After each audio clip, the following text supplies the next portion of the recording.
Hey guys, I'm Jay Biershank. This is my YouTube channel. Thanks for joining me here in Langley, Washington. If you look out here, if you look really close, you can see some whales. A lot of people come to Langley, Washington, Whidbey Island looking for whales and they never see them, but I live here, so it's pretty blase, but there's a whole bunch of people up on this hill trying to see them. Maybe they will, maybe they won't, but that's not what we're talking about today, because this is an edition of book reviews. Thanks for joining me, Jay Biershank, my YouTube channel. Today we're going to do Notes from the Underground by Fyodor Dostoevsky. And guys, I don't know what it is about Dostoevsky, but he just hits me right in the soul, and he moves me. He really does. I think that me and Dostoevsky have a very similar way of looking at the world, and a very similar way in which our mind operates. Now, I think that maybe Dostoevsky is a little bit more pessimistic and self-depriving than me. I have a little bit more of a empowered foundation, which might just be because of my brazen youth. But either way, this book was so sobering for me, because this book, The Underground, is a metaphysical place in which one finds himself when he is so cynical about life that even though he knows happiness is possible, and he knows the ubiquitous choice of, you know, every experience you have in your life, you can respond any way in which you want, and he's fully aware of all of these like pragmatic spiritual ideas in which he can indulge himself in if he chooses to live a happy life.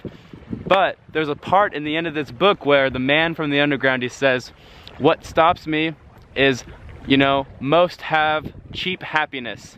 I would much rather have lofty suffering. Think about that. Cheap suffering, or cheap happiness, is not as noble as lofty suffering.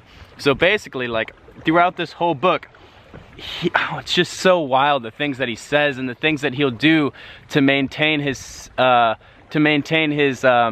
solidity and his ideas of the underground and what is profitable there. Because the beginning of the book, there's two segments. There's the Notes from the Underground, which is the beginning part of this book, and that is from the man's perspective at 40 years old, and he's just kind of explaining the philosophy that he's developed over 40 years of living in this metaphysical underground.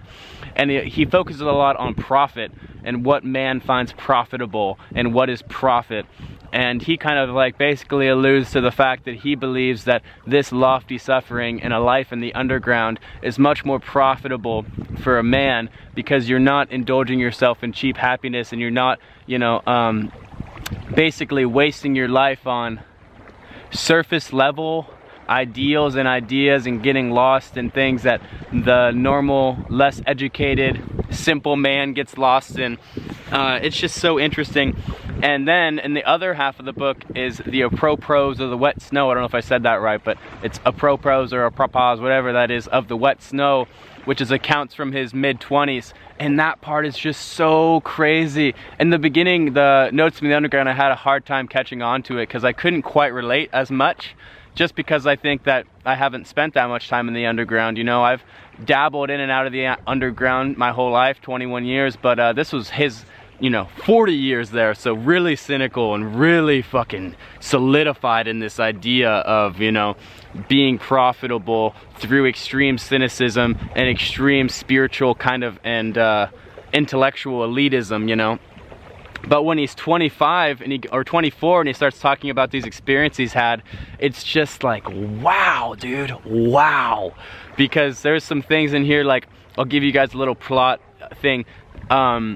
There's this general, it's like an army, I don't know if he's a general, but it's this army guy.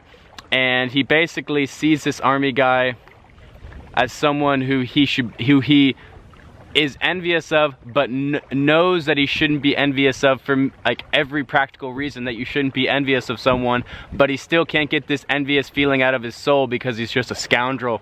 So he goes to the greatest length to basically inadvertently show this guy that they're on the same footing, and he, like, you know, he's like planning it out that he's gonna meet this guy. He like learns all about this guy, learns this guy's tendencies and all this stuff, and he's like, I'm gonna go through this huge elaborate plan just so I can bump shoulders with him on the street and I won't back down. I'll bump him and I won't back down, just so this guy knows that we're on the same plane. And you know, he's literally thinking that this guy will register that. And it's just like, dude, you are in such a psychosis. And you know, we all find ourselves there, I think, whether we want to believe it or admit to it or not, at some level, you know, this deep kind of twisted golden hell reality that we think is actually true.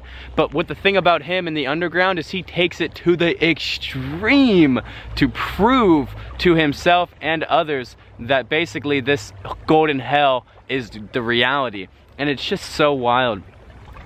Okay, aside from all that, one thing that I loved most about this book is, guys, if you've never read any Dostoevsky, he's just the most amazing writer. I love him so much. But Dostoevsky can fit so much content into just like one interaction between characters. So like a book like The Brothers Karamazov is just so much content and so much to, you know, cipher through and digest, because there's hundreds of interactions between these characters and it's just so much content. But with this book, it's basically focusing on like 3 main events. There's that general, there's some time with some schoolfellows of his, and there's a time with a prostitute. The time with the prostitute, when he's laying in bed with the prostitute after he wakes up, basically, that is one of the most crazy moments of like his it shows his intelligence. He's an extremely intelligent man, and that's the thing that is so poignant about the underground, is it doesn't matter how intelligent, how, you know, how put together you are. If you are suffering from a life in the underground, it'll consume you, you know.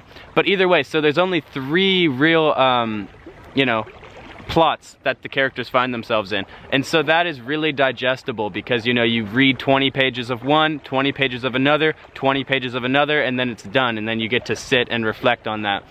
And it's just, those are the most impactful 3 scenes. And it's such a great display of Dostoevsky's masterful character development and masterful, eloquent, he understands the human psyche like no other. Like I've never even talked or heard of someone that comes remotely close to being able to make a satire of the human psyche like Dostoevsky. It is just amazing, amazing. Highly recommend this one, guys. Seriously, it's only like 130 pages, and for a Dostoevsky novel, I mean 130 pages. The only other one I've read so short was The Gambler. Out of the 2 short ones I've read, The Gambler, Notes from the Underground, this one is, oh my gosh, it's just crazy impactful, crazy impactful. And I think it's actually shorter than The Gambler. So if you're trying to get into some Dostoevsky works, you've heard about Dostoevsky and you think he's worth a read, check this one out. It'll take you real quick and you will just be like, whoa, super attracted to go check out his other writings. Because through reading him, you're reading about yourself. You're like, you know, he is giving you a direct, hyper-intensified mirror into your own psyche. It is just amazing. Simply amazing. Thanks, guys. If you enjoyed the video, give me a like and a subscribe and tell your friends. Love you guys. Peace.